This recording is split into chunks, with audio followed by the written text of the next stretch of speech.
Have you ever looked around and realized that your circle has gotten a lot smaller over the years? Maybe old friends moved away, maybe the phone doesn't ring as much as it used to, maybe the invitations stopped coming, and maybe, just maybe, you found yourself wondering, is something wrong with me? Let me tell you something that might surprise you. Nothing is wrong with you. In fact, there's a very real possibility that you've outgrown a lot of what once felt necessary. And today, I want to talk to you about something we don't hear often enough.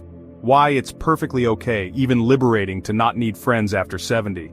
Now, before we go any further, let's get one thing clear. This isn't about hating people. This isn't about isolation or pushing everyone away. This is about realizing that your happiness doesn't depend on having a crowd around you. It never really did.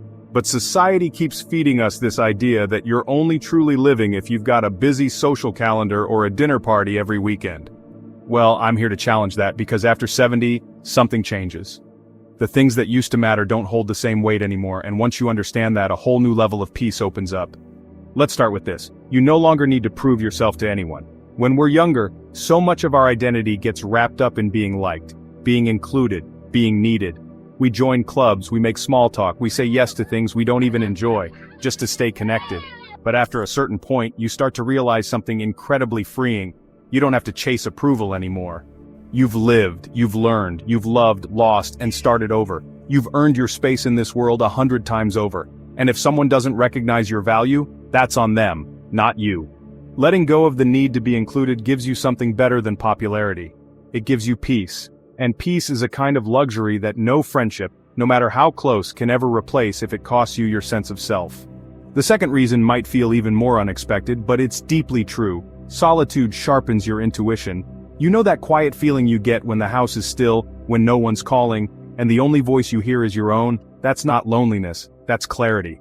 And after 70, that clarity becomes your greatest tool. It tells you when to rest, when to act, what really matters, and what never did. Spending time alone, especially as you age, doesn't mean you're missing out. It means you're tuning in. And most people don't know how to do that. They fill every quiet moment with chatter or noise because silence makes them uncomfortable. But you've grown into it, and there's power in that.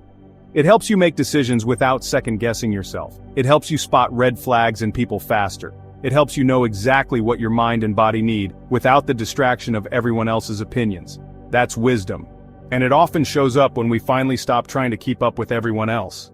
Another thing that changes after 70 is this.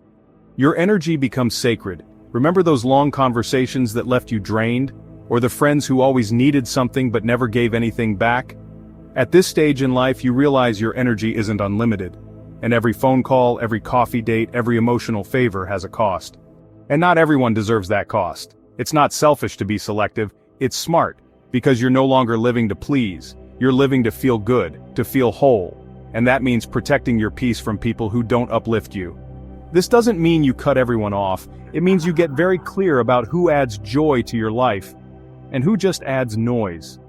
Once you stop confusing proximity with connection, the whole landscape of your relationship shifts. And when it does, something beautiful happens. You make room for the right kind of connection, not out of obligation, not out of fear of being alone, but from a place of confidence. That confidence builds when you stop chasing people and start embracing yourself. There's a kind of joy that comes with no longer needing anyone's permission to live your life the way you want. And that leads us to another powerful reason why friendship, while still meaningful, isn't always necessary after 70.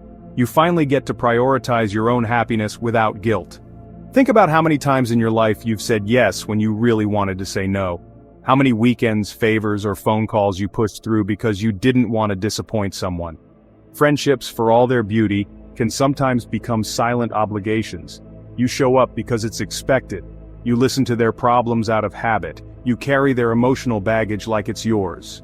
But now, you've earned the right to put that down.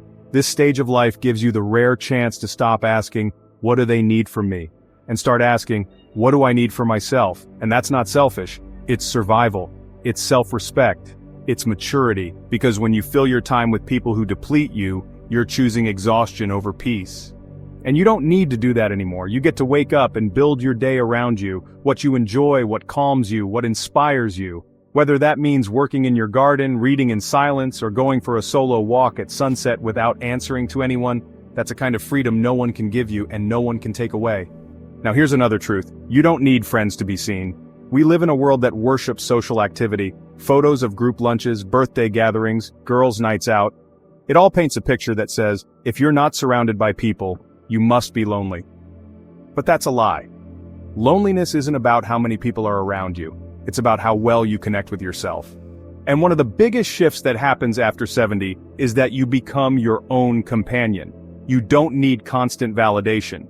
You're not living for likes, or approval, or someone else's version of your story. You're writing your own, and you're doing it with full authority. Some of the happiest people I've met in their 70s, 80s, even 90s don't have big social circles. They have routines that nourish them.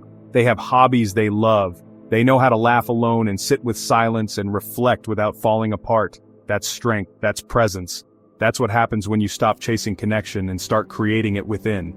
And here's something else to remember. You've already done the heavy lifting. You spent decades building relationships, raising families, working through the ups and downs of marriage, friendship, and life. You poured your heart into people. Some stayed, some didn't, and some just faded, like seasons always do. But what if that's okay? What if the closing of those chapters isn't a failure but an invitation? An invitation to be your own anchor, your own best company, your own source of joy. Because here's what most people miss. Not needing friends doesn't mean you're cold or bitter. It means you've stopped relying on others to fill a space that you've finally learned to fill yourself. And once you reach that point, something incredible happens. You stop fearing solitude. You start respecting it. You start thriving in it. You walk into a room without needing anyone to validate your presence. You sit at a table with one chair and feel complete. And that kind of independence isn't lonely, it's liberating. But make no mistake, choosing independence doesn't mean closing your heart. It simply means that love and friendship are now things you welcome, not things you need to feel whole. There's a peace that comes with realizing you're no longer waiting on anyone to make your life meaningful. You've stepped into a chapter that's quieter, yes, but also deeper, richer, and in many ways more honest than any before it. And that brings us to the final reason you don't need friends after 70. You finally understand that your happiness is an inside job. For most of our lives, we're taught to measure happiness by what's happening around us, the company we keep, the events on our calendar, the approval we receive. But something shifts as we get older. And if we let it, it becomes one of the most powerful realizations we'll ever have. No one else is responsible for your joy. Not your children, not your neighbors, not old friends who stopped calling, not people who didn't invite you. You are the author of your own peace. And when that truth really sinks in, the pressure lifts. The loneliness fades. Because suddenly it's not about who's showing up for you. It's about how you're showing up for yourself. Maybe you start your day with a quiet cup of coffee and a sunrise, and it fills you with more joy than any conversation ever did. Maybe you sit down with a good book or take a long walk and realize you're not missing anyone. You're actually enjoying your own company more than ever. That's not something to be ashamed of. That's something to celebrate. You don't need a crowded room to feel alive. You don't need endless phone calls to feel loved. And you certainly don't need constant companionship to feel worthy. Because after 70, life becomes about quality, not quantity. It's about peace over popularity, stillness over noise, and truth over performance. And here's the beautiful part. When you stop needing friends to fill your time, the right people tend to find their way to you. Because they're not drawn to a version of you that's trying to fit in. They're drawn to your quiet confidence, your authenticity, your self-respect. And that's the kind of connection that's not just rare, but real. So maybe your phone doesn't ring as much, maybe your calendar isn't packed. That's okay. You're not missing out, you're tuning in, you're choosing peace over pressure, you're choosing yourself. Let's take a moment and reflect on what we've uncovered together. You no longer need to prove yourself. You've discovered strength in solitude. You've learned to protect your energy. You've become your own source of joy. You've made peace with your past connections. And most importantly, you've realized that happiness lives within you, not in the number of people around you. That's not loneliness, that's wisdom. That's growth, that's freedom. And I want to remind you, there is nothing wrong with choosing your own company over a crowd. Now I'd love to hear from you. Has your relationship with friendship changed over the years? What brings you joy in your day-to-day life now? Drop a comment below. I read everyone, and your voice matters here. And if this message spoke to your heart, go ahead and give this video a like, subscribe to the channel, and turn on notifications for more conversations that celebrate living well, aging gracefully, and loving this chapter of life exactly as it is. Remember, you are never too old to choose peace, Never too old to prioritize your well-being, and never ever too old to live on your own terms. Here's to quiet mornings, honest joy, and the power of standing tall, even if you're standing alone. You don't need friends to be complete, you just need you. Here's to living beautifully and boldly at every age.